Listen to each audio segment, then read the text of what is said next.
Hi friend, मेरा नाम आकाश है और आज के इस वीडियो में मेरे पास जो फ़ोन है वो है MI Note 10s, जिसकी प्रॉब्लम थी गाइस चार्जिंग की। और चार्जिंग की प्रॉब्लम को हमने रिज़ॉल्व कर दिया है क्योंकि इसका जो सब बोर्ड से मदरबोर्ड का जो स्ट्रिप होता है वो स्ट्रिप जो है वो ख़राब हो चुका था।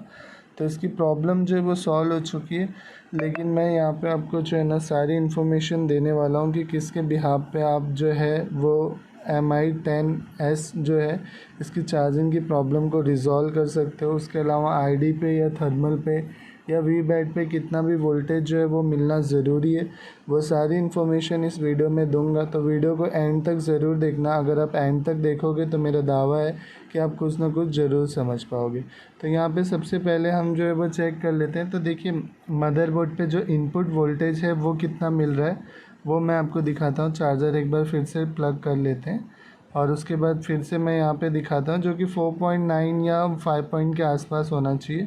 तो यहाँ पे अगर आप देखो तो ये जो है ये आउटपुट है I think so we bat का, और उसके यहाँ इनसाइड में यहाँ पे जो है ना ये बैटरी का पॉजिटिव वोल्टेज जो बन रहा है ये देखिए 4.7 4.8 ये रिफ्लेक्शन हो रहा है 4.8 के आसपास का, जो कि इनपुट वोल्टेज है मदरबोर्ड पे।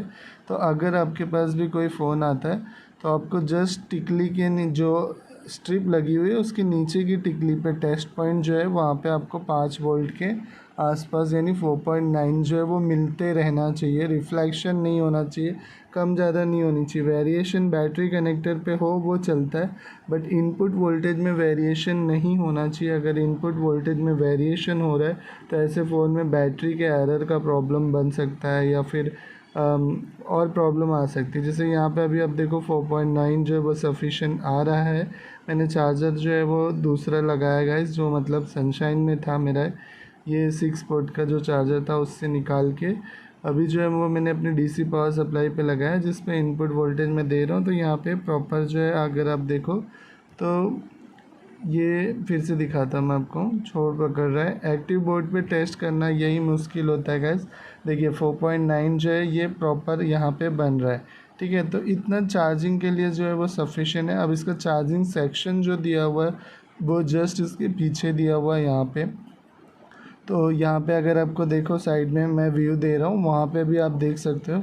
तो ये जो है आपका इनपुट वोल्टेज है, यहाँ पे OVP IC लगी हुई है, OVP MOSFET IC है बेसिकली। और उसके बाद जो है ना इनपुट आपको जो है कॉइल पे मिलेगा, मैं आपको दिखाता हूँ। यहाँ पे देखो ये यहाँ पे आपका इनपुट वोल्टेज आना चाहिए जो कि 5 वोल्ट। देखो ये 4.9 आया, ये इनपुट देखो, इसमें कोई वेरिएशन नहीं है गाइस। इस बात को आप नोट करते रहना कि यहाँ पे कोई भी वेरिएशन नहीं है, ठीक है। अब आउटपुट भी OVP का कितना बनना चाहिए 4.9, क्योंकि अगर OVP ड्रॉप करेगा वोल्टेज को तो ऐसे में प्रॉब्लम आएगी ही। तो आपको OVP के बाद भी जो है वो 4.9 जो है वो मिलना बहुत ज़रूरी है। मैं आपको यहाँ पे सैमेटी के थ्रू भी बताऊंगा कि किस तरीके से लाइनें आप चेक कर सकते हो, बट वीडियो में अगर आप बने रहोगे तो आप काफ़ी कुछ जो है वो समझ पाओगे। किस तरीके से हॉट टेस्टिंग की जाती है बोर्ड की, बेसिकली आप वो समझ पाओगे, ठीक है। तो यहाँ पे मैं स्ट्रिप को प्रॉपर लगा देता हूँ क्योंकि बार बार ये स्ट्रिप लूज़ हो रही है बोर्ड को थोड़ा टर्न करने के बाद। तो यहाँ पे OVP तक हमारा 4.9 जो है वो आ रहा था, OVP बाईपास करके भी 4.9 जो है वो आना चाहिए, वो मेरा दिखाने का मोटिव है। तो अगर आप यहाँ पे देखो, फिर से एक बार चेक करता हूँ मैं, 4.9 जो है वो आ रहा है यानी। और ID और थर्मल पे कितना वोल्टेज आएगा वो भी मैं वीडियो में आपको दिखाऊंगा, आप वीडियो को बने रहो। तो देखो यहाँ पे अभी जो है ना इनपुट वोल्टेज मिला था लेकिन अभी नहीं मिल रहा है। तो मैं चेक करता हूँ क्यों नहीं मिल रहा है। ये स्ट्रिप जो है ना गाइस, मार्केट की स्ट्रिप है ना, तो वो थोड़ी लूज़ हो जाती है। जो कंपनी की स्ट्रिप होती है वो, ये जो स्ट्रिप थी कंपनी की वो ख़राब थी, हमने इसे रिप्लेसमेंट किया है। तो यहाँ पे अभी आप देखो 4.9 जो है वो अभी आपको मिल रहा है, ठीक है। ये कम छोड़ पकड़ इसलिए रहा है क्योंकि बैक साइड में स्ट्रिप जो है वो हिल रही है, ठीक है। लेकिन वेरिएशन नहीं है गाइस, 4.9 पे स्टक कर रहा है वोल्टेज, ठीक है। ये देखने वाली बात है और ये आपको समझ में आना चाहिए। अब यहाँ से इनपुट हो जाता है आईसी में, वो कहाँ होता है मैं बताऊँगा आपको। देखो यहाँ वेरिएशन हो रहा है, ये आउटपुट वोल्टेज है 3.2, 3.6, 3.7, 3.2, 3.6। अब ये क्यों होता है गाइस, क्योंकि वो जो है ना वेरिएशन क्यों आएगा, क्योंकि अभी फ़ोन में बैटरी नहीं लगी हुई है, फ़ोन का थर्मल और आईडी एक्टिव नहीं है।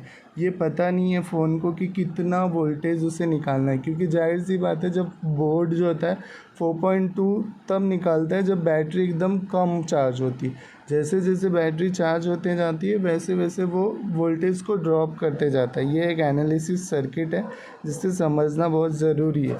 तो इसीलिए ना ये वेरिएशन कर रहा है, क्योंकि फ़ोन में अभी तक बैटरी नहीं लगी हुई है। तो 3.6, 3.7, तो यहाँ पे वेरिएशन करना मतलब ओके है।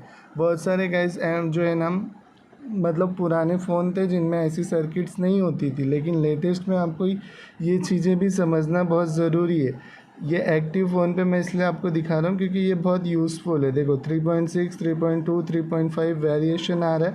अब आईडी और थर्मल पे भी देख लो आपकी कितना वोल्टेज आता है। आईडी हमेशा थर्मल से कम होता है गाइज़, ये मेरा ऑब्जर्वेशंस है जो मैं आपको बता रहा हूँ।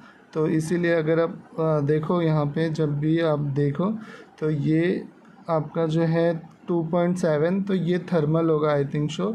और उसके जस्ट बाजू वाला जो है आईडी 1.8 या 1.7 होगी, ठीक है। क्योंकि 2.7 इट मीन की 2.8 और 1.7 इट 9.8 जो दिखा रहा है इट मीन की 1.8 वोल्टेज, ठीक है। तो ये हमारा जो है आईडी का वोल्टेज है। तो यहाँ पे आईडी और थर्मल। अब हम सेमेटिक पे चलते हैं और लाइनों के बारे में समझेंगे।